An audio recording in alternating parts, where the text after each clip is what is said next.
Natuloy pa ba? Ang hirap naman, nakatayo ka, nakaheels ako eh. Charot. Well, sige, brief lang naman siya, brief background.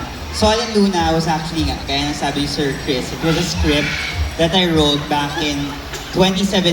So, tungkol sa syempre, ako kasi as a writer, basically, based ako sa aking mga personal experiences na tinatranslate ko yung pain, pain, na nararamdaman or experiences na nararamdaman namin into film because that's what you do, diba? You translate things, art reflects life. So, yun yung basically yung kwento and gusto ko lang talagang nung time na yun i-process yung kung paano ma-in love ang isang 30-year-old person sa somebody who is younger, who is 18 years old. So, nung time na yun parang hindi siya May December love affair, pero parang siya May September, ganyan. Pero yung difference kasi ng 10 taon or 12 years, ang laki na ng difference nung namulat sa'yo, nung panahong sobrang, sobrang idealistic ka ba about what love is, di ba? Kasi kakapanood mo ng mga romance movies, you kind of develop a notion of what love is all about. It's perfect, it's beautiful,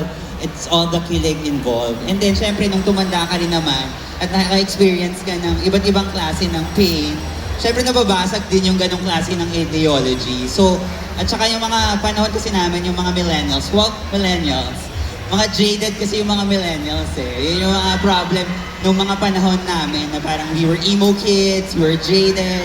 So, yung feeling of being in love, para siyang ang hirap niyang kapitan. So, ginusto kong balikan yung sarili ko when I was so optimistic about love. At kaya nabuo yung conflict ni Sol at si Luna. Doon din nabuo basically yung kwento noong 2017.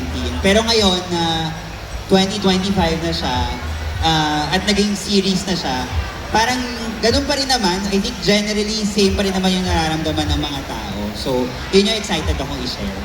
Yeah. Thank you!